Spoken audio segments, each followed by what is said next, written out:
வணக்கம். என் பேர் Suganthi. Welcome to your recipes diary. இன்னைக்கு நம்ம சோயா கிரேவி எப்படி செய்யறதுன்னு பார்க்க போகிறோம். வழக்கமாக சப்பாத்தி பூரிக்கு இதை சைட் டிஷ்ஷாக வச்சுக்கிட்டா நல்லாயிருக்கும். குருமா செய்யும்போது வெஜிடபிள்ஸ் நிறைய கட் பண்ணுறதுக்கு டைம் இல்லாதப்போ இந்த சோயா கிரேவி ட்ரை பண்ணி பார்க்கலாம். ரொம்ப குயிக்காக ஈஸியாக செஞ்சிடலாம். அதே சமயம் ரொம்ப டேஸ்டியாகவும் இருக்கும். வாங்க சோயா கிரேவி எப்படி செய்யறதுன்றதை வீடியோக்குள்ளே போய் பார்க்கலாம்.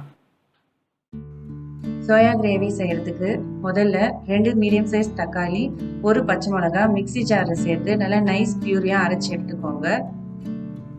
ஒரு பவுலில் ஸ்டவ்வில் வச்சுடுங்க. 2 கப் தண்ணி சேர்த்துக்கோங்க. 1 டீஸ்பூன் உப்பு சேர்த்துக்கோங்க.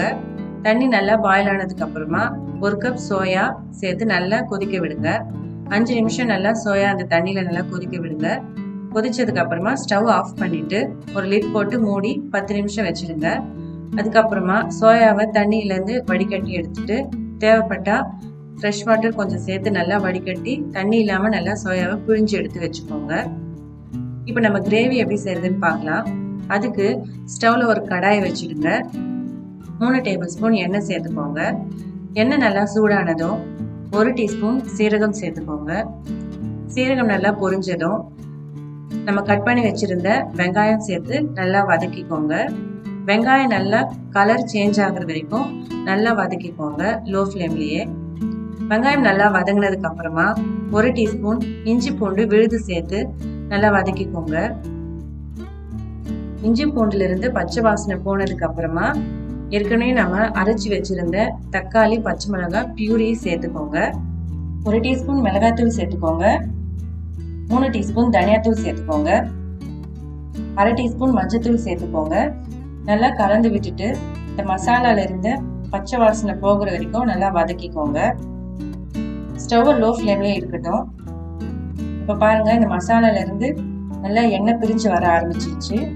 இந்த ஸ்டேஜ்ல ஸ்லிப் பண்ணி வச்ச பச்சை மிளகாய் 1 சேர்த்துக்கோங்க.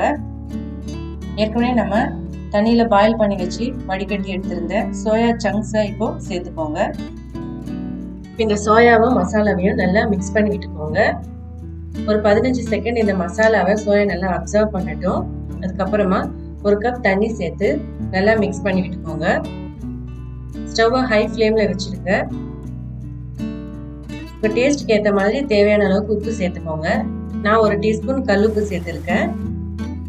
நல்லா கலந்து விட்டுட்டு பாயில் ஆனதுக்கு அப்புறமா ஸ்டவ்வை மீடியம் ஃப்ளேமுக்கு மாற்றி வச்சிருங்க. லேசாக இந்த மாதிரி எண்ணெய் பிரிஞ்சு வந்ததும் 1 டீஸ்பூன் கரம் மசாலா சேர்த்துக்கோங்க. நல்லா கலந்து விட்டுக்கோங்க. ஸ்டவ் லோ ஃப்ளேம்லேயே ஒரு 5 நிமிஷம் இந்த மாதிரி நல்லா எண்ணெய் பிரிஞ்சு வர வரைக்கும் கொதிக்க விடுங்க. கடைசியாக உங்ககிட்ட கசூரி மேத்தி இருந்தால் 1 டீஸ்பூன் கையிலேயே நல்லா க்ரஷ் பண்ணிட்டு சேர்த்துட்டு நல்லா கலந்து விட்டுட்டு ஒரு 2 நிமிஷத்துக்கு அப்புறம் ஸ்டவ் ஆஃப் பண்ணிடுங்க. அவ்வளோதாங்க, நம்மளோட சுவையான சோயா கிரேவி தயாராகிடுச்சு. இந்த ரெசிபியை நீங்கள் ட்ரை பண்ணி பார்த்தீங்கன்னா எப்படி இருந்துச்சுன்றதை கண்டிப்பாக கமெண்ட்டில் சொல்லுங்கள்.